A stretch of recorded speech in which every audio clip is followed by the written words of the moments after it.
എങ്ങനെയാണ് സിനിമാ വിശേഷങ്ങൾ, എങ്ങനെ പോകുന്നു സിനിമാ ജീവിതം? വലിയ കുഴപ്പമില്ല.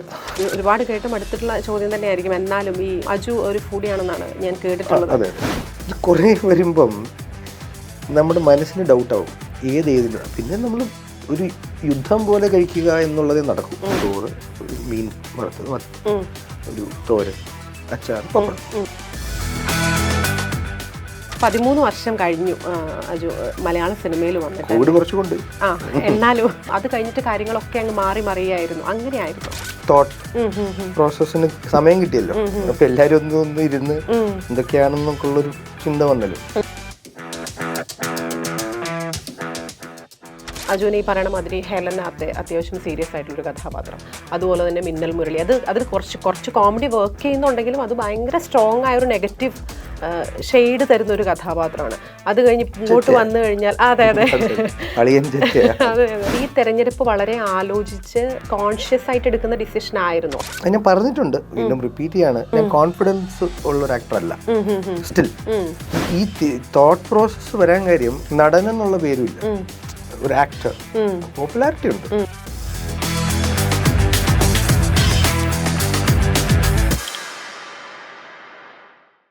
നമസ്കാരം, മെയിൻ ക്യാരക്ടറിൻ്റെ പുതിയൊരു എപ്പിസോഡിലേക്ക് എല്ലാവർക്കും സ്വാഗതം.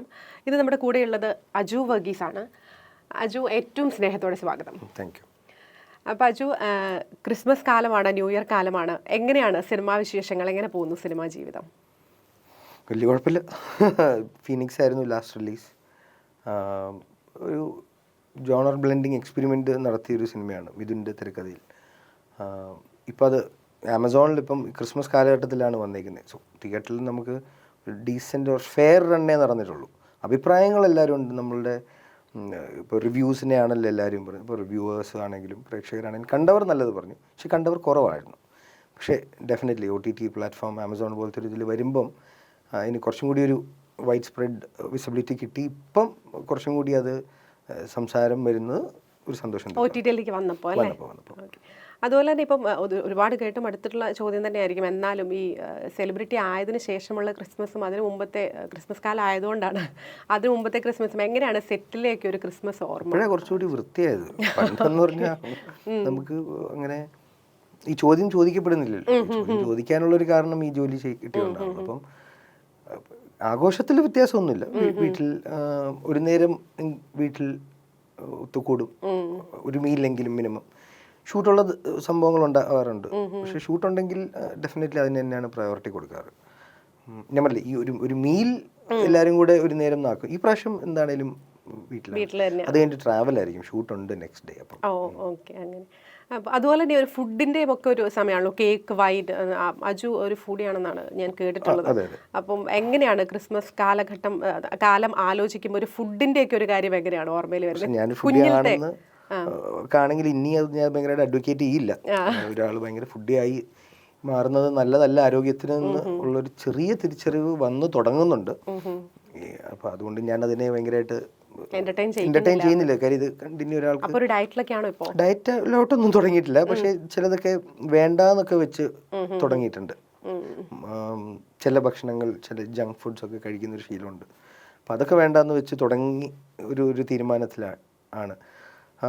വീട്ടിലെ ഭക്ഷണം തന്നെയാണ്, പക്ഷേ എൻഡ് ഓഫ് ദി ഡേ നമുക്ക് ഏറ്റവും പ്രിയം ഏതൊരു വ്യക്തിക്കും അല്ലേ. ഒരു പ്രായം വരെ അവരുടെ അമ്മ ഉണ്ടാക്കുന്ന ഭക്ഷണം, അത് കഴിഞ്ഞിട്ട് വൈഫ് ഉണ്ടാക്കുന്നത് നാച്ചുറലി എനിക്കും അങ്ങനെയൊക്കെ തന്നെയാണ്. അത് കിട്ടുന്നത് നമുക്ക് വളരെ കുറവായതുകൊണ്ടാണ് ഈ പുറത്തെ ഭക്ഷണത്തിലോട്ട് പോകുന്നത്. പുറത്ത് എനിക്ക് ഒരുപാട് ഭക്ഷണത്തെക്കുറിച്ച് പറയുകയാണെങ്കിൽ ഇപ്പോൾ എനിക്ക് ഒരുപാട് വിഭവങ്ങൾ ഇഷ്ടമല്ല, ഒരുമിച്ച് ഇഷ്ടമല്ല. എനിക്ക് ഒന്നോ രണ്ടോ. അതിൽ തന്നെ പറയുകയാണെങ്കിൽ നോൺ വെജ് ആണോ വെജ് ആണോ? നോൺ വെജ് ആണ്. അപ്പോൾ വെജ് ഇഷ്ടക്കുറവൊന്നുമില്ല, വെജിൽ കുറച്ചുകൂടി ചൂസ് ചെയ്യണം. നോൺ വെജിനും ചൂസ് ചെയ്യണം. ഞാൻ എല്ലാം അങ്ങനെ കഴിക്കുന്ന ആളല്ല. ഇപ്പോൾ സീ ഫുഡ് അങ്ങനെ ഞാൻ കഴിക്കുന്ന ആളല്ല അധികം. ചില മീനുകൾ കഴിക്കും. ഇപ്പം ചെറിയ മീനുകൾ ഇഷ്ടമാണ്. പ്രോൺസ് അങ്ങനെയൊന്നും കഴിക്കില്ല. ഷെൽ ഫിഷസ് കഴിക്കില്ല. റെഡ് മീറ്റ് കുറേ കഴിക്കുമായിരുന്നു, അതിപ്പോൾ ഒന്ന് കുറച്ചു. പക്ഷേ ഈ ഒരുപാട് വിഭവങ്ങൾ താല്പര്യം ഉള്ള ആളല്ല. പ്രത്യേകിച്ച് എപ്പോഴും നമുക്ക് ഭയങ്കര എക്സൈറ്റ്മെൻറ്റിലൂടെയും അല്ലെങ്കിൽ ഭയങ്കര ക്രേവിങ്, കൊതിയോടെയൊക്കെ പോയി അത് അങ്ങനെ വിശപ്പ് പോകുന്ന മൊമെന്റ്സ് ഇഫ്താർ പാർട്ടിയിൽ സംഭവിക്കും. നമ്മൾ ഭയങ്കരമായിട്ട് കഴിക്കാം, ആസ്വദിക്കാം എന്നൊക്കെ പറഞ്ഞ് ചെന്ന് ഇത് എല്ലാം കൂടെ കാണുമ്പം നമുക്ക് മനസ്സിനെ കൺഫ്യൂസ്ഡ് ആയിപ്പോകും. എനിക്ക് അങ്ങനെ പറ്റും. മനസ്സ് മടുത്തു അപ്പം പോകുന്നൊരവസ്ഥ. ഏതും കൂടെ കഴിക്കും എന്നുള്ളൊരു ഡൗട്ട് വരും. ഇപ്പോൾ ഫോർ എക്സാമ്പിൾ നമ്മളിപ്പോൾ പറയാം ചോറ്, ഒരു മീൻ വറുത്തത്, ഒരു തോരൻ, അച്ചാർ, പപ്പടം, മോരുകറി. ഇതാ നമ്മൾ സെറ്റാണ്. ഇത് നമുക്ക് ഇത്രയും ഒരു 2 റൗണ്ട് ചോറ് എടുക്കുക, അല്ലെങ്കിൽ ഇതെടുക്കുന്നു. ഇത് കുറേ വരുമ്പം നമ്മുടെ മനസ്സിന് ഡൗട്ടാവും ഏതിനും. പിന്നെ നമ്മൾ ഒരു യുദ്ധം പോലെ കഴിക്കുക എന്നുള്ളതേ നടക്കൂ. ബൊഫേ ഞാൻ പ്രിഫർ ചെയ്യുന്ന ആളല്ല. ബൊഫേ മീൽ കുറച്ചും കൂടി നമുക്കിഷ്ടമുള്ള ഓർഡർ ചെയ്ത് കഴിക്കുന്നത് ഇഷ്ടം. അതുപോലെ എനിക്ക് തോന്നുന്നു 13 വർഷം കഴിഞ്ഞു അജു മലയാള സിനിമയിൽ വന്നിട്ട്. കോവിഡ് കുറച്ച് കൊണ്ടുപോയി. എന്നാലും 13 വർഷം കഴിഞ്ഞു. അപ്പം ഇങ്ങനെ നോക്കുമ്പോൾ ഈ മലർവാടിയിലേക്ക് എത്തുന്നത് ഈ പറയണ മാതിരി ഒരു എഫേർട്ട് ഇട്ട് ആഗ്രഹിച്ച് ഓഡീഷൻ അറ്റൻഡ് ചെയ്ത് അങ്ങനെ സിനിമയിലേക്ക് എത്തിയ ഒരാളാണോ, അതല്ല അങ്ങനെ ഒരു ഓഡീഷൻ സംഭവിച്ചു അത് കഴിഞ്ഞിട്ട് കാര്യങ്ങളൊക്കെ അങ്ങ് മാറി മറിയായിരുന്നു, അങ്ങനെയായിരുന്നോ? അതെ, രണ്ടാമത് പറഞ്ഞായിരുന്നു. വളരെ യാദൃശ്ചികമായി ഈസി എൻട്രി എന്ന് തന്നെ പറയായിരുന്നു.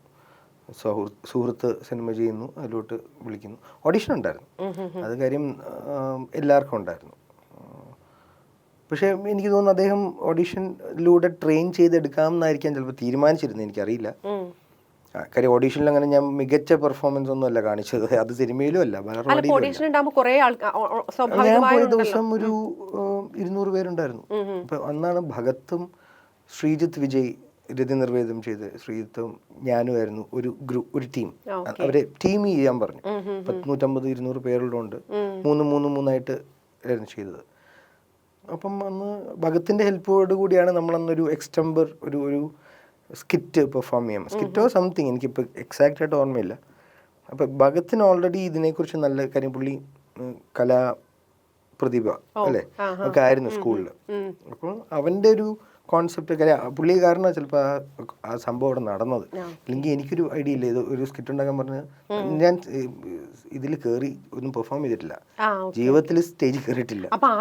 ആദ്യമായിട്ട് ചെയ്യുന്നൊരു സ്കിറ്റ് ഓഡീഷൻ അല്ല, ആദ്യമായിട്ട് ചെയ്യുന്നൊരു പെർഫോമൻസ് തന്നെ മലർവാടിയുടെ ഓഡീഷൻ.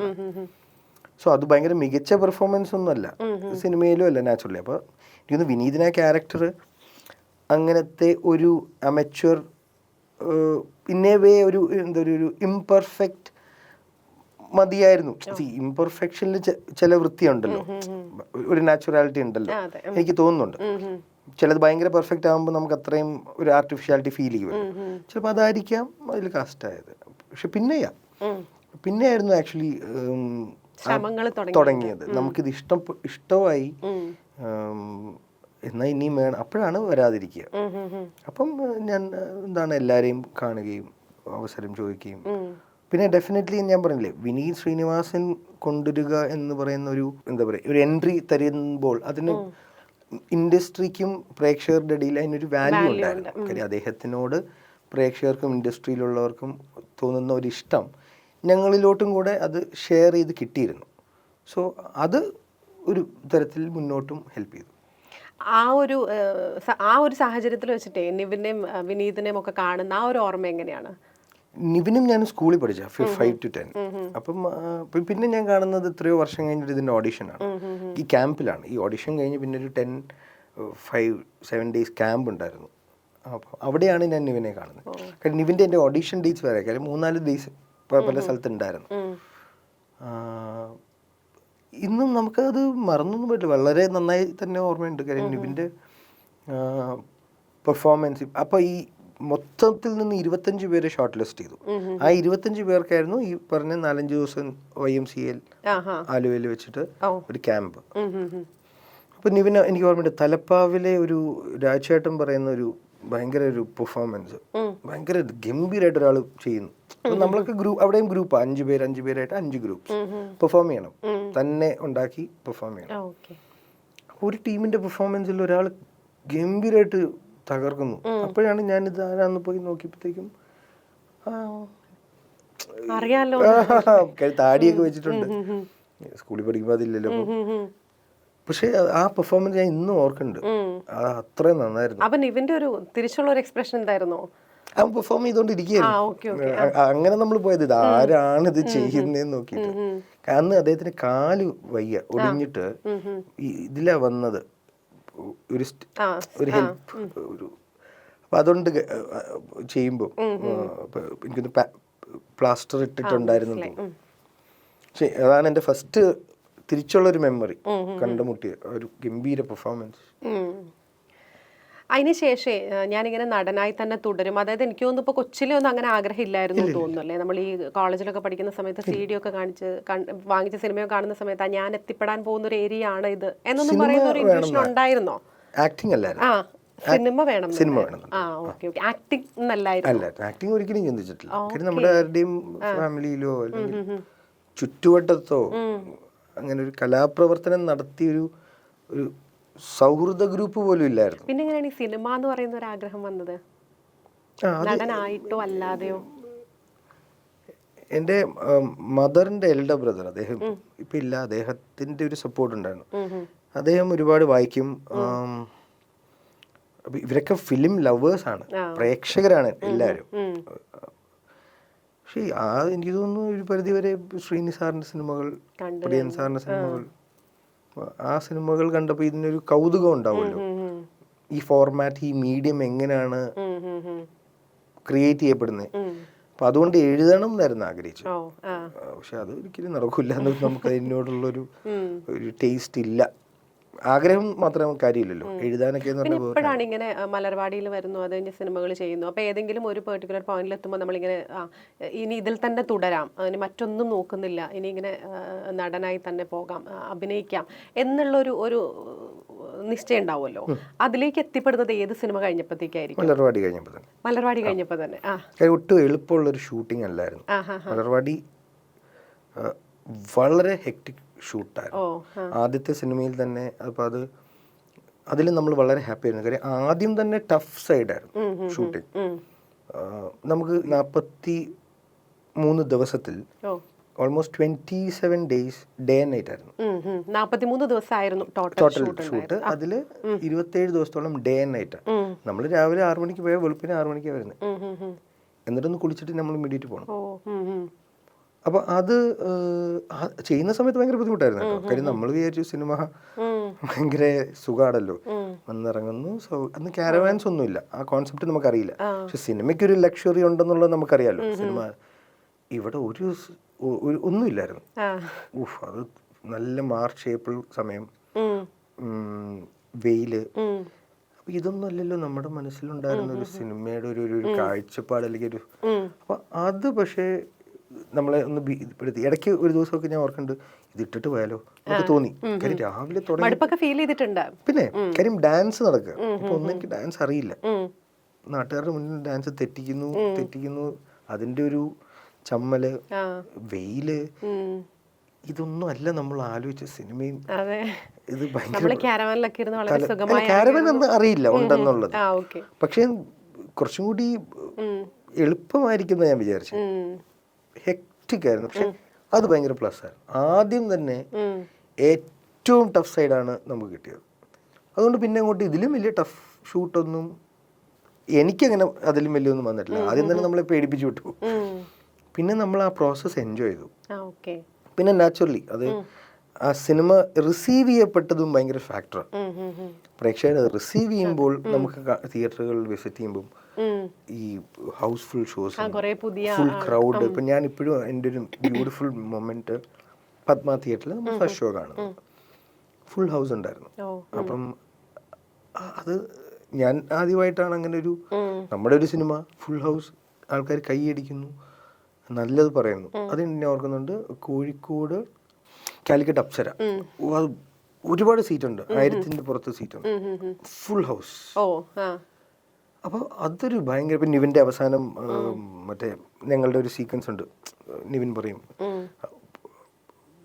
ഇയാളുടെ ചതി നമ്മൾ തിരിച്ചറിയണ്ടായിരുന്നു. പിന്നെ പറയും അടികൊള്ളാനാണെങ്കിലും കൊടുക്കാനാണെങ്കിലും നമ്മൾ ഒന്നിച്ചില്ലടാ എന്നൊക്കെ പറയുമ്പം ഒരു ചെറിയ റെസ്പോൺസ് കാണുമ്പം അതിൻ്റെ ഒരു മാജിക്ക് കൂടെ നമ്മളെ ആ പ്രോസസ്സിന്റെ കംപ്ലീഷനിലോട്ട് ഇഷ്ടപ്പെടും. അപ്പോൾ അത് ഇനിയും വേണം എന്നുള്ളൊരു ഗ്രീഡ് നമ്മളുണ്ടാവുമല്ലോ. അപ്പോൾ അതല്ലായിരുന്നു നമ്മുടെ ഹൈ. നാച്ചുറലി ആ പ്രോസസ്സ് നമുക്കൊരു ഇഷ്ടം തോന്നി, ചാൻസ് ചോദിക്കാൻ. അപ്പോൾ അവിടുന്ന് ജോഷി സാറിന്റെ പടം കിട്ടി. പിന്നെ തട്ടത്തിന് മറിയാത്ത ഇമ്മീഡിയറ്റ്ലി സംഭവിച്ചു. അതുപോലെ എനിക്ക് തോന്നുന്നു ഈ തുടക്കം തൊട്ടൊരു ഒരു ഒരു കോമഡി കഥാപാത്രങ്ങളാണല്ലോ ഭയങ്കര നന്നായി ചെയ്തു പോകുന്നത്. അതും അത് ഭയങ്കര സ്വാഭാവികമായിട്ടും ആൾക്കാർക്ക് കണക്ട് ചെയ്തു എന്നുള്ളതാണ്. പ്രേക്ഷകർക്ക് ഇപ്പോൾ പെട്ടെന്ന് ഒരാൾ വന്ന് ചെയ്യുന്നതിനേക്കാൾ ഉപരി നമ്മളിത് കണ്ടുകൊണ്ടിരുന്നൊരു സാധനം എന്ന് പറയുന്നത് പോലെ നമുക്ക് ഫീൽ ചെയ്തു. തട്ടത്തിന് മറയത്തൊക്കെ നമുക്ക് അങ്ങനെ തന്നെയായിരുന്നു. ഇപ്പോഴും നമുക്ക് സീൻ ബൈ സീൻ നമുക്ക് ഓർമ്മയുണ്ട് അങ്ങനെ.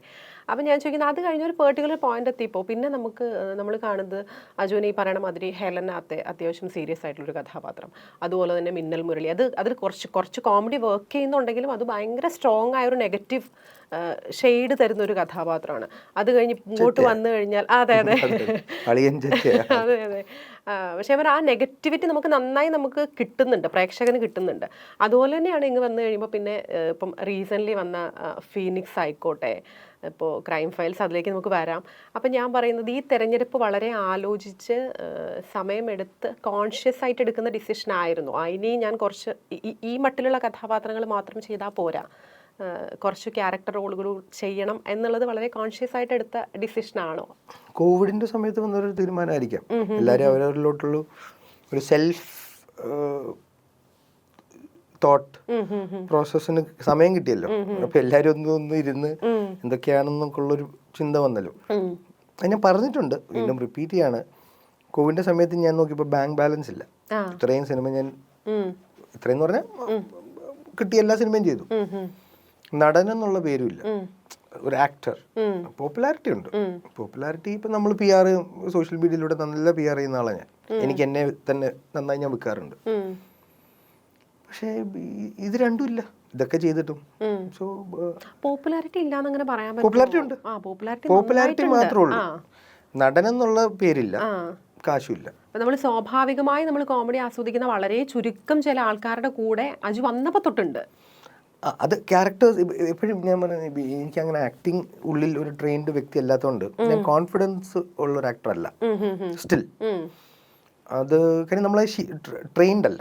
ട്രെയിൻഡ് ആണെങ്കിലേ നമ്മൾക്ക് ആ സ്കില്ലിനോടൊരു കോൺഫിഡൻസ് എനിക്കുണ്ടാവുള്ളൂ. അപ്പോൾ എനിക്കതില്ല, ഇപ്പോഴും ഇല്ല. അപ്പോൾ അതുകൊണ്ട് തന്നെ വെൽ റിട്ടേൺ ക്യാരക്ടേഴ്സ് ആണെങ്കിൽ അത് കിട്ടും, ഇല്ലെങ്കിൽ അത് പാളിപ്പോകും എൻ്റെ. അപ്പം ഈ തോട്ട് പ്രോസസ്സ് വരാൻ കാര്യം ഈ രണ്ടും വന്നില്ല. ഒരു ലക്ഷറി ലൈഫിലോട്ട് ഇപ്പോൾ കോവിഡ് വന്നപ്പോഴാണ് നമ്മൾ ഇതൊക്കെ ഇത്ര പെട്ടെന്ന് മാറുന്നൊന്നും വിചാരിച്ചില്ലല്ലോ. ഒരു 1 ഇയർ ഡൗൺ ലൈനിലോട്ട് തിരിച്ച് ജോലിക്ക് പോകാന്ന് അന്ന് എല്ലാവരും വിചാരിച്ചു 5 വർഷമൊക്കെ പോകുന്നല്ലേ. അപ്പോൾ വേറെ ജോലിയൊക്കെ ചെയ്യണം എന്നുള്ളൊരു പ്ലാനിലോട്ട് എത്തേണ്ടി വരുന്നു. അപ്പോൾ ഞാൻ വിചാരിച്ചു വേറെ ജോലിയിലോട്ട് ഞാൻ 10 വർഷം കഴിഞ്ഞ് ചിന്തിക്കേണ്ടി വരുന്നെങ്കിൽ, സിനിമകളെല്ലാം വന്നതൊക്കെ ചെയ്തിട്ടും ഫിനാൻഷ്യൽ മാനേജ്മെന്റിൽ നല്ലൊരു ഫെയിലിയറാണ് ഞാൻ. അപ്പം അതുകൊണ്ട് തന്നെ അതില്ല, ഇതുമില്ല, പേരുമില്ല. അപ്പം ഞാൻ ചെന്നാൽ പിന്നെ ഏതെങ്കിലും ഒരെണ്ണം ഇനി വേണം, ഒരെണ്ണം നമ്മൾ പണിയെടുക്കണം. അപ്പം ഞാൻ എല്ലാം ചെയ്യണ്ട എന്നുള്ളൊരു തീരുമാനം എടുത്തു, എല്ലാം. പിന്നെ ഒരു 10 years ആകുമ്പോൾ പ്രേക്ഷകർ നമുക്ക് ഈ വന്ന ആളെന്നുള്ള ഇത് കഴിഞ്ഞു. തിരിച്ച് നമുക്ക് കുറച്ചുകൂടി റെസ്പോൺസിബിലിറ്റി വേണം. തീർച്ചയായും കാരണമായ ഒരു ജേർണലിസ്റ്റാണ് കാരണമായി, മനീഷ് നാരായണനാണ് കാരണമായി. ഇതേപോലെ ഒരു ചോദ്യം ചോദിച്ചു, ഞാൻ തിരക്കഥ വായിക്കാറില്ല, അപ്പം എന്തുകൊണ്ട് എല്ലാം വായിക്കാതെ ഇങ്ങനെ ചെയ്യുന്ന ഒരു ഉത്തരവാദിത്തം ഇല്ലേ എന്നൊക്കെ ചോദിച്ചപ്പോഴാണ് ഞാനത് ആണല്ലോ, ഭയങ്കര ഉത്തരവാദിത്തമൊന്നും എനിക്ക് സ്റ്റിൽ എടുക്കാൻ പറ്റില്ല, ഒരു സിനിമയുടെ മുഴുവനൊന്നും പറ്റില്ല. പക്ഷെ എനിക്ക് കിട്ടുന്ന വേഷം ആ സിനിമ കഥാഗതിയിൽ എന്തെങ്കിലും കോൺട്രിബ്യൂട്ട് ചെയ്യണം, അത് മാത്രം ഞാനിപ്പോൾ ചെയ്യാറുണ്ട്. ഫുൾ സിനിമ ഓടാത്തൊന്നും ഒരിക്കലും എനിക്ക് ഒരു മനുഷ്യനും പ്രഡിക്റ്റ് പറ്റില്ല. അതുപോലെ തന്നെ ഇപ്പോൾ അജു നേരത്തെ പറഞ്ഞ പോലെ വന്ന എല്ലാ സിനിമകളും ചെയ്തിട്ടുണ്ട് എന്ന് പറഞ്ഞല്ലോ. അപ്പൊ അങ്ങനെ ചെയ്ത് കഴിഞ്ഞിട്ട് ഇനിയിപ്പോൾ ആ സിനിമ ചെയ്യേണ്ടിയിരുന്നില്ല, അത് അങ്ങനെ മോശം ഡിസിഷൻ ആയി പോയി, അങ്ങനെ തോന്നിയിട്ടുണ്ടോ? ചില മൊമെന്റിലൊക്കെ തോന്നും. പക്ഷെ എന്നാലും ആത്യന്തികമായി ആ തോന്നൽ വന്നാൽ കൂടിയും റിസൾട്ട് എന്തും ആയിക്കോട്ടെ, നെഗറ്റീവ് ഓർ പോസിറ്റീവ് ആവട്ടെ, എനിക്കൊരു ലേണിംഗ് നടന്നിട്ടുണ്ട് ഫോർ ഷുവർ. എനിക്ക് തോന്നുന്നു കുറച്ചും കൂടി നെഗറ്റീവ് റിസൾട്ട് വരുമ്പോഴാണ് ലേണിംഗ് ബെറ്റർ ആണ്. അപ്പം അതുകൊണ്ട് ഞാൻ അതിനെ ആ സമയത്ത് തോന്നും. ഇപ്പം നമുക്ക് അന്ന് ഇറങ്ങിയ ദിവസം നമ്മളെ ഒരു പത്രത്തിലോ, എനിക്ക് ഇന്ന് ഓർമ്മയുണ്ട് ഒരു സിനിമ ഇപ്പം മാതൃഭൂമി എന്നെ വളരെ നിഷിദ്ധമായി അന്ന് ഇങ്ങനത്തെ ഓൺലൈൻ റിവ്യൂവേഴ്സ് അല്ല, എഴുതി പത്രത്തിൽ വരുമല്ലോ. അപ്പോൾ അത് തോന്നിവാസം എന്തോ എഴുതി വെച്ചു. അപ്പോൾ അത് കാര്യം ഞാൻ 33 വയസ്സുള്ളപ്പോൾ ഞാനൊരു 18-കാരൻ്റെ വേഷം ചെയ്തു. അത് ഭയങ്കര അബദ്ധമാണെന്ന് പറഞ്ഞാൽ അവരെഴുതിയത്. പക്ഷേ അവിടെ നിന്നൊക്കെ നമുക്ക് കിട്ടുന്ന ലേണിംഗ് ഉണ്ട് നെഗറ്റീവ്സ് വരുമ്പോൾ. തോക്കുമ്പോഴാണ് കൂടുതൽ പഠിക്കാൻ പറ്റുക. സോ അതിൽ എനിക്കൊന്ന് അങ്ങനെ ടൈംഡായി തോറ്റ് ഇപ്പം എനിക്കത് ഓക്കെയാണ്. ഫെയിലിയേഴ്സ് ഈ നിരൂപണത്തിന്റെ കാര്യം പറഞ്ഞുകൊണ്ട് തന്നെ ചോദിക്കാം, ഈ റിവ്യൂ അങ്ങനെ സിനിമയെ ബാധിക്കും അങ്ങനെ വിചാരിക്കുന്നുണ്ടോ? നല്ലതാണെങ്കിൽ റിവ്യൂ ബാധിക്കില്ല. ഇല്ല, നല്ല സിനിമയാണെങ്കിൽ ബാധിക്കില്ല എന്നുള്ള വിശ്വാസത്തിലുള്ള ആളാണ് ഞാൻ. പൂർണ്ണമായിട്ട് എൻ്റെ വ്യക്തിപരമായ അഭിപ്രായം, എൻ്റെ സിനിമകളുടെ അഭിപ്രായം. എനിക്കൊന്ന് അജുവിൻ്റെ ഇൻ്റർവ്യൂ എടുക്കുമ്പോൾ ഉറപ്പായിട്ട് സുഹൃത്തുക്കളെ കുറിച്ച് ചോദിക്കാതെ പോകാൻ പറ്റില്ല എന്ന് എനിക്ക് തോന്നുന്നു. നിവിനാണെങ്കിലും വിനീതാണെങ്കിലും ബേസിലാണെങ്കിലും നിങ്ങളുടെ പ്രണവാണെങ്കിലും ധ്യാനാണെങ്കിലും ഒക്കെ അവരെക്കുറിച്ചൊന്ന് പറയോ? ഇപ്പം എല്ലാവരുടെയും കൂടെ അഭിനയിച്ചു വർഷങ്ങൾക്ക് ശേഷത്തിൽ. പ്രണവിനെ എനിക്ക് അങ്ങനെ പരിചയമില്ല. അതിലെല്ലാവരും എല്ലാവരും ഉണ്ട്. ഹൃദയത്തിൽ ഞാൻ 1-2-3-4 ദിവസത്തെ ഇതുള്ളൂ. പക്ഷേ ഈ പ്രാവശ്യം കുറച്ചും കൂടെ അദ്ദേഹമായിട്ട് സംസാരിക്കാൻ പറ്റി. പിന്നെ നിവിൻ അതിലുണ്ട്, ബേസിലുണ്ട്, ധ്യാനുണ്ട്. എല്ലാവരും ഒരു സ്ഥലത്ത് താമസിച്ചേ. മൂന്നാറിലെ ഷൂട്ടില് ഒരു ക്ലബിൽ, ഹൗസിൽ, അവിടെയായിരുന്നു നമ്മൾ രാത്രി ഇപ്പോൾ ഷൂട്ട് ചെയ്യേണ്ട. എല്ലാവരും ഒരു ഹോസ്റ്റൽ ഫീലായിരുന്നു. ഒരുമിച്ച് കഴിക്കുക, രാത്രി 10-11 മണി വരെ ഇരുന്ന് സംസാരിക്കുക. അത് നല്ലൊരു മൊമെന്റ് ആയിരുന്നു ഈ പ്രാവശ്യത്തെ. അപ്പം അത് എന്താ പറയുക, അത് എന്നെക്കുറിച്ച് ഇപ്പോൾ പറയാനിങ്ങനെ ഒന്നുമില്ല. അതൊക്കെ എല്ലാം ഇപ്പോൾ ബേസിലും ധ്യാനമൊക്കെ ആയിട്ടുള്ള ഈ ചുമ്മാ ഉള്ള അടികളുണ്ടല്ലോ. ഈ ധ്യാന ഇൻ്റർവ്യൂവിലിരുന്ന് പറഞ്ഞിട്ടുണ്ട് അതൊക്കെ. ഇവരങ്ങോട്ടും ഇങ്ങോട്ടും എനിക്ക് അപ്പോൾ നമുക്ക് തോന്നുന്നത് ഈ ഏത് സിനിമയിലാണത്, ഈ C Maggi I M gonna pay the bill എന്നൊക്കെ പറഞ്ഞ് മണിമുല്ല ചേട്ടനും ശ്രീനിസാനും കൂടെ ഉള്ള സീക്വൻസിൽ. അപ്പം അവരുടെ ഉടക്കുണ്ടല്ലോ, അത് ഉടക്കല്ല, നമുക്ക് കാണാൻ ഭയങ്കര രസമാണ്. അത് ബേസിലും ധ്യാൻ്റെയും അതാണ് എനിക്ക് ഏറ്റവും മെമ്മറബിൾ ആയിട്ട് തോന്നി ഈ പ്രാവശ്യം ആ ഷൂട്ടിൽ. അതുപോലെ തന്നെ ബേസിലാണോ വിനീതാണോ ആസ് എ ഡയറക്ടർ ക്രാഫ്റ്റ് കൊണ്ട് അജുവിനെ ഭയങ്കരമായി ഞെട്ടിച്ചിട്ടുള്ള ആളാരായിരിക്കും? Choice of ടോപ്പിക്സിൽ ബേസിലായിരിക്കും. പക്ഷേ ക്രാഫ്റ്റിൽ എനിക്ക് തോന്നുന്നു രണ്ടുപേരുടെ രണ്ട് രീതിയാണ്. ചോയ്സ് ഓഫ് ടോപ്പിക്കിൽ ഒരു വ്യത്യസ്തമായ ചോയ്സുകൾ എടുക്കുന്ന ബേസിൽ നിന്നാണ് അതുകൊണ്ട് ഞാൻ പറഞ്ഞു. ഇപ്പൊ ആദ്യം ചെയ്ത കുഞ്ഞിരാമായണ ഒരു പ്രത്യേക ഒരു ജോണറാണ്, ഗോദ ഒരു സ്പോർട്സ് ഡ്രാമയാണ്, മിന്നൽ മുരളി ഒരു ഫാന്റസിയാണ്.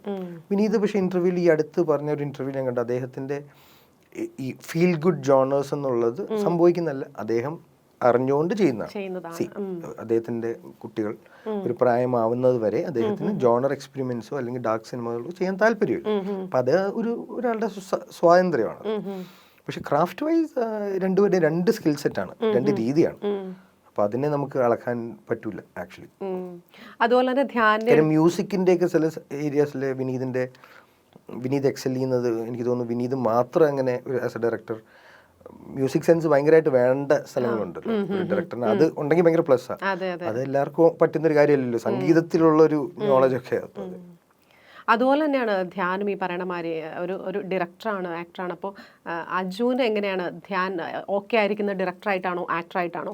ഇനി അത് മാത്രമല്ല, ഇത് കഴിഞ്ഞിട്ട് അജു നോക്കുമ്പോൾ അജുവിന് ധ്യാൻ ഏത് ചെയ്യുന്നതാണ് കൂടുതൽ ഇഷ്ടം? ഞാൻ പറയുന്നത് അജു അഭിനയിക്കുന്ന സമയത്ത് കൂടെയുള്ള ആക്ടറോ എന്നുള്ളതല്ല, അതിനപ്പുറത്തേക്ക് ധ്യാൻ ഏത് റോളാണ് കൂടുതൽ ചേരുന്നതായിട്ട് അജുവിന് തോന്നിയിട്ടുള്ളത്? അന്ന് ലവ് ആക്ഷൻ ഡ്രാമ ഏറ്റവും എന്താ പറയുക, പ്രഷറിൽ നല്ല പ്രഷറിലാണ് അദ്ദേഹത്തിന് അത് ചെയ്യേണ്ടി വന്നത് ധ്യാനിന്. കാര്യം ഞാനത് എൻ്റെ അതർ സൈഡിൽ നിന്നതുകൊണ്ട് എനിക്കത് ക്ലോസ് റേഞ്ചിൽ അത് കാണാൻ പറ്റും. ഒട്ടും എളുപ്പത്തിലല്ല അദ്ദേഹത്തിന് തീർക്കാനും പറ്റിയത്. മറ്റുള്ളവർക്ക് നല്ല എളുപ്പത്തിൽ സിനിമ ചെയ്യുന്നത് ഞാൻ കണ്ടിട്ടുണ്ട്. എല്ലാം കിട്ടി, എല്ലാ സ്വാതന്ത്ര്യത്തിൽ, എല്ലാ സന്തോഷത്തിൽ. അത് കിട്ടിയിട്ടില്ല. ഞാൻ തന്നെ പുള്ളി ഒരുപാട് കഷ്ടപ്പെടുത്തിയിട്ടുണ്ട് ആസ് എ പ്രൊഡ്യൂസർ. അപ്പോൾ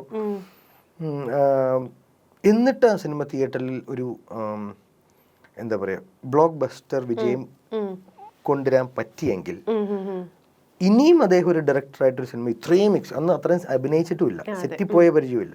ഇപ്പം എല്ലാം എനിക്കൊന്ന് ഇന്ത്യയിൽ ഏറ്റവും കൂടുതൽ സിനിമ ചെയ്യുന്ന ആൾക്കാരാണ്. എല്ലാ മാസവും 2 സിനിമ വെച്ച് ചെയ്യുന്നുണ്ട്.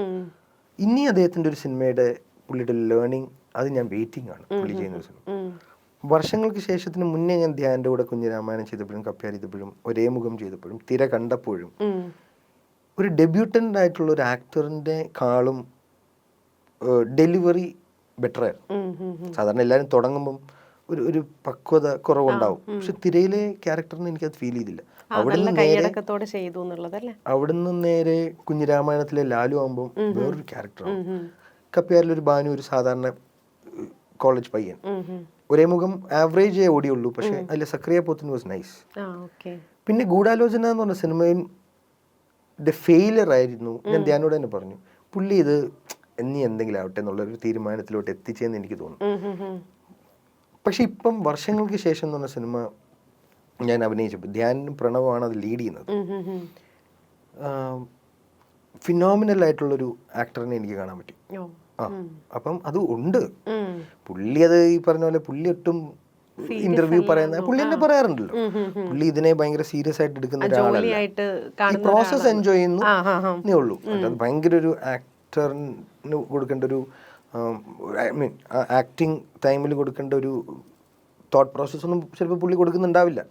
എന്നിട്ട് ഈ റിസൾട്ട് അപ്പം നാച്ചുറലി അത് കൊടുത്താൽ ഇപ്പം വർഷങ്ങൾക്ക് ശേഷത്തിൽ എന്നെ അദ്ദേഹത്തിൻ്റെ ഒന്ന് ഫിസിക്കാലിറ്റി ട്രാൻസ്ഫോർമേഷൻ, ഒരു ക്യാരക്ടർ നല്ലൊരു ക്യാരക്ടർ വന്നപ്പം അതിനെ അത് ഡിമാൻഡ് ചെയ്യുന്ന ഉത്തരവാദിത്തത്തോടെ അതിനു വേണ്ടിയുള്ളൊരു ഫിസിക്കൽ ട്രാൻസ്ഫോർമേഷൻ കൊടുക്കുകയും അവിടെ ചെന്ന് നമ്മൾ അഭിനയിക്കുന്ന കാണുമ്പോൾ നേരെ ഞാൻ കോമ്പിനേഷൻ നിൽക്കുമ്പം അത് കൺവിൻസിങ് ആയിട്ട് തോന്നിപ്പിക്കുകയും ചെയ്യുമ്പം അത് വളരെ പരിപാടി കയ്യിലുള്ളത് കൊണ്ടാണല്ലോ. അതുപോലെ ഈ വിനീത് നിവിൻ ബേസിൽ എന്ന് പറയുന്ന ഒരു സൗഹൃദ വലയത്തിൽ നിന്ന് കുറേ സിനിമകൾ സംഭവിക്കുന്നു, അതിനപ്പുറത്തേക്ക് അല്ലെങ്കിൽ അതിൽ നിന്ന് മുന്നോട്ട് പോകാൻ പറ്റുന്നില്ല, അങ്ങനത്തെ ഒരു സ്വയം വിമർശനം എപ്പോഴെങ്കിലും തോന്നിയിട്ടുണ്ടോ? ബേസിൽ വിനീത് നിവിൻ അങ്ങനെ ഒരു സൗഹൃദ വലയത്തിൽ നിന്ന് സിനിമകൾ സംഭവിക്കുന്നതിനപ്പുറത്തേക്ക് മുന്നോട്ട് പോകാൻ പറ്റിയിട്ടില്ല എന്ന് പറയുന്ന പോലത്തെ ഒരു സ്വയം വിമർശനം എപ്പോഴെങ്കിലും കണ്ടിട്ടുണ്ട്. സുഹൃത്തുക്കളുടെ സിനിമ ഉള്ളതുകൊണ്ട് മാത്രം ജീവിക്കുന്ന ഒരാൾ. പക്ഷെ അത് സത്യം കേട്ടോ. ഇപ്പൊ ഫീനിക്സ് വരെ മിഥുന എഴുതിയത്, Mithun is a friend of mine.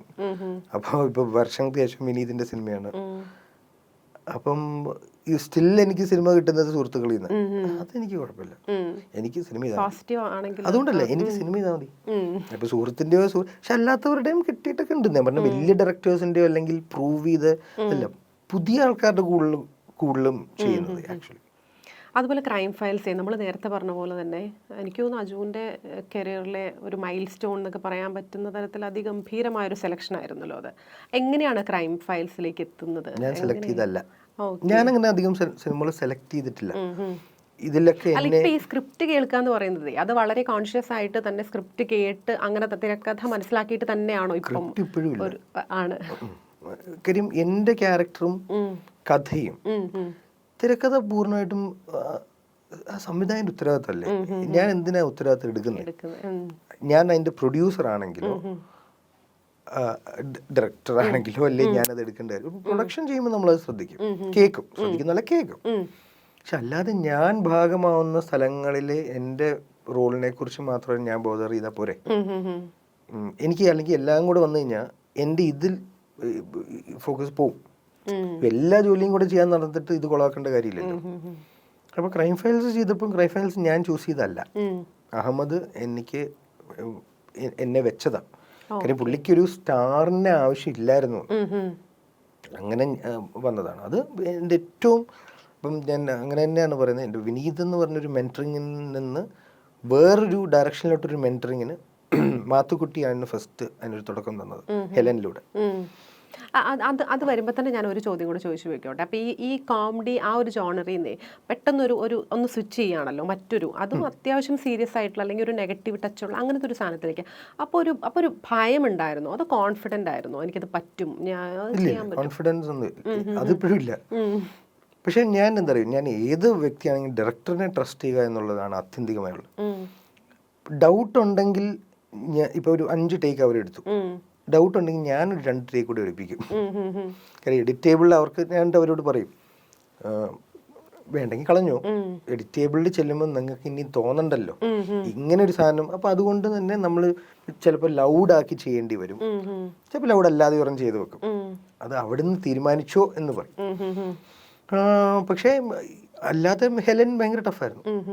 Mathukutty എനിക്ക് അവിടെ ഒരു പ്ലസ് ഉണ്ടായത് ലാൽ സാറാണ്, സിദ്ദിഖ് ലാൽ സാർ. അപ്പം അദ്ദേഹമായിട്ടായിരുന്നു കോമ്പിനേഷൻ. ഫസ്റ്റ് ഷോട്ട് എടുത്ത് കഴിഞ്ഞ് ഞാൻ അദ്ദേഹത്തിനാണ് ചോദിക്കുന്നത്, സാർ ഓക്കെ ആണോ? കാര്യം നമുക്ക് ലെജൻഡറി ആയിട്ടുള്ളൊരു മനുഷ്യനെ ഇവിടെ ഇരിക്കുമ്പോൾ നമുക്ക്. അപ്പം അദ്ദേഹം പറഞ്ഞു ഒന്നുകൂടെ പോയിക്കോ, എനിക്ക് ഇപ്പോഴും ഓർമ്മയുണ്ട് ആദ്യത്തേത്. അപ്പം ഞാൻ പറഞ്ഞു മാത്തുക്കുട്ടി 1 more വിളിച്ചെന്ന് തോന്നുന്നു, ഒന്നുകൂടെ പോയി സാർ ഓക്കെ. അപ്പം എനിക്ക് ആദ്യത്തെ ധൈര്യം വന്നത് ലാൽ സാറ്. ഒരു സീരിയസ് വേഷം ചെയ്തപ്പോൾ. അപ്പം സക്രിയയുടെ ഗർഭിണികൾ എന്ന് പറഞ്ഞ സിനിമ ചെയ്യുമ്പോഴും ലാൽ സാറുണ്ട്. അന്ന് കോമഡി ചെയ്യുന്ന സമയത്ത് ഒരു ക്യാരക്ടർ റോളായിരുന്നു. ക്രൈം ഫൈൽസിലും ലാൽ സാർ, ആക്ച്വലി എൻ്റെ സീരിയസ് വേഷങ്ങൾ ചെയ്ത സമയത്തൊക്കെ ലാൽ സാറിൻ്റെ പ്രസൻസ് ഉണ്ട്. അപ്പം മാത്തുക്കുട്ടി വളരെ എഫേർട്ട് എടുത്തു എന്നിൽ. തിരിച്ച് ഞാനും സഹകരിച്ചു. ഡബ് ചെയ്തപ്പോഴും ഒരുപാട് സഹകരിച്ചു.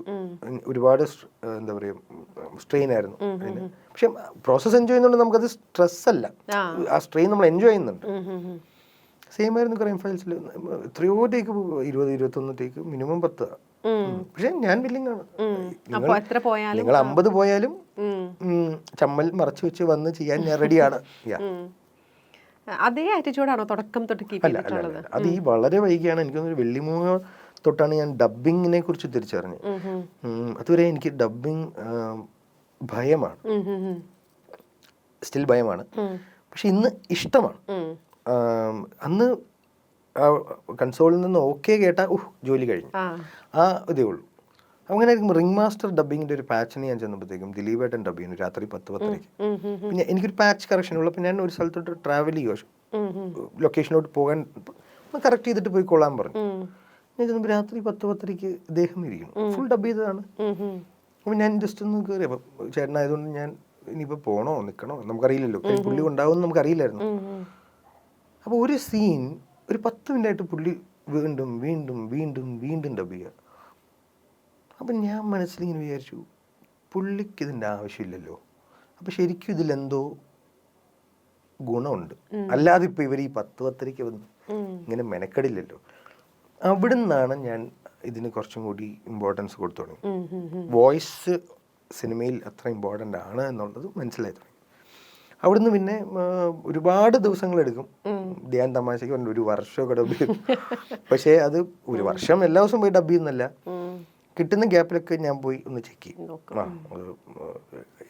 സൗണ്ടിന് അത്ര ഇമ്പോർട്ടൻസ് ഉണ്ട് കഥാപാത്ര ഫോർമേഷൻ. ഈ വാലാട്ടിയിലെ ഡബിങ്, ആ പ്രോസസ്സിനെ അതെങ്ങനെയാണ് കണ്ടത്?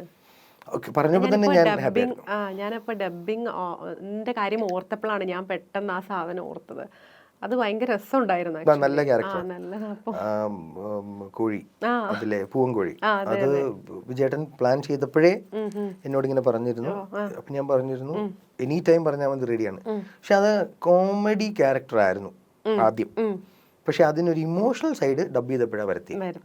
ദേവനും ഞാനും കൂടെ ഇരുന്ന് ഡബ് ചെയ്തപ്പോൾ ചിലതൊക്കെ ഭയങ്കര തമാശ പോയപ്പോൾ ഞാൻ പറഞ്ഞു ദേവനോട്, നമുക്കെന്നാ ഇയാളെ ഒരു ജെനുവിൻ ആളാക്കിയാലോ, തമാശയ്ക്ക് ഉപരി ഇവര് ഒളിച്ചുകൂടാൻ സഹായിക്കുന്ന മൊമെന്റിലൊക്കെ കുറച്ചും കൂടി ഒരു വോയിസ് ചേഞ്ചിൽ അല്ലെങ്കിൽ എന്തെങ്കിലും ഒരു മോഡുലേഷൻ മാറ്റി കൊടുത്താലോ എന്നപ്പോൾ ദേവനെ സപ്പോർട്ടീവ് ആയിരുന്നു. അങ്ങനെ അതിനൊരു ക്യാരക്ടർ ഫീൽ വന്നു, അല്ലെങ്കിൽ അതൊരു ടൈം പാസ് ക്യാരക്ടർ. അത് ഭയങ്കര ഇമ്പോർട്ടന്റ് ആയിരുന്നു അല്ലേ ആ ഡബിങ്. വോയിസിങ് വളരെ ഇമ്പോർട്ടന്റ് ആണെന്ന് വൈകി ഞാൻ മനസ്സിലാക്കിയ ഒരു കാര്യം. അത് ഭയങ്കര ഇമ്പോർട്ടന്റ്. ഞാനപ്പോൾ ഡബിങ്ങിന്റെ കാര്യം പറഞ്ഞപ്പോൾ പെട്ടെന്ന് അതെ അത് നല്ല എക്സ്പീരിയൻസ് ആയിരുന്നു. ഇനി പുതിയ പ്രൊജക്ടുകൾ ഏതൊക്കെയാ വരാൻ പോകുന്നത്? ഇനി ഇപ്പോൾ വർഷങ്ങൾക്ക് ശേഷമാണ് ഒരു ചെറിയ, എല്ലാവരും ഞാനും ചെറുതാണ് പക്ഷെ സ്റ്റിൽ നമ്മളുടെ ഒരു ഹോം പ്രൊജക്റ്റ് ആണല്ലോ, മെർലാൻഡ് വിശാഖ പ്രൊഡ്യൂസ് ചെയ്യുന്നു. അപ്പം പിന്നെ ഐഡന്റിറ്റി ടോവിനോടെ ഗഗനചാരി എന്ന് പറഞ്ഞ ഒരു എക്സ്പെരിമെന്റൽ സിനിമയാണ്, സാജൻ ബേക്കറി, അരുൺ ചന്ദുവിന്റെ. പിന്നെ പേരില്ലൂർ വെബ് സീരീസ് ആണ്, ഹോട്ട്സ്റ്റാർ. പേരില്ലൂർ പ്രീമിയർ ലീഗ് ഇപ്പോൾ Jan 5th വരും. ഈ വെബ് സീരീസ് OTT പ്ലാറ്റ്ഫോമിലേക്ക് ആയിട്ടുള്ള വെബ് സീരീസുകൾ അങ്ങനെ എടുക്കുമ്പോൾ അതിലും കൺഫ്യൂഷൻ ഒന്നുമില്ല അല്ലെ അർജുൻ? അങ്ങനെ ഒരു ഡിസിഷൻ മേക്ക് ചെയ്യാനോ? എനിക്ക് KCF-ന്റെ ഇമ്മീഡിയറ്റ് ബ്രേക്ക് ചെയ്യണമായിരുന്നു. അതായത് ഞാൻ അങ്ങനത്തെ ഒരു ആക്ടർ അല്ല, ഫുൾ ടൈം ഒരു നായകനല്ല, കഥാപാത്ര നടനാണ് എന്നുള്ളത് ബ്രേക്ക് ചെയ്യാൻ ഇമ്മീഡിയറ്റ്ലി ഞാൻ ചോദിച്ചു വാങ്ങിച്ച വേഷം. ഇതിലൊരു സൈക്കോ രാമേന്ദ്രൻ എന്ന് പറഞ്ഞൊരു ക്യാരക്ടർ, ചെറിയ 5 സീനോ 6 സീനോ ഉള്ളൂ. പക്ഷെ ഐ വാണ്ടഡ് പീപ്പിൾ ടു, കേരളത്തിലല്ലാതെ കാണുമല്ലോ, അപ്പം ഞാൻ കഥാപാത്ര നടൻ ആവാൻ ആഗ്രഹിക്കുന്ന ആളാണെന്നൊന്ന് അറിയിക്കാൻ വേണ്ടി. കാര്യം മറ്റ് ഭാഷകളിലോട്ടുള്ള വേഷങ്ങൾ ഞാൻ ഇപ്പം കഴിഞ്ഞൊരു വർഷമായിട്ട് ഞാൻ റിക്വസ്റ്റ് ചെയ്യുന്നുണ്ട്.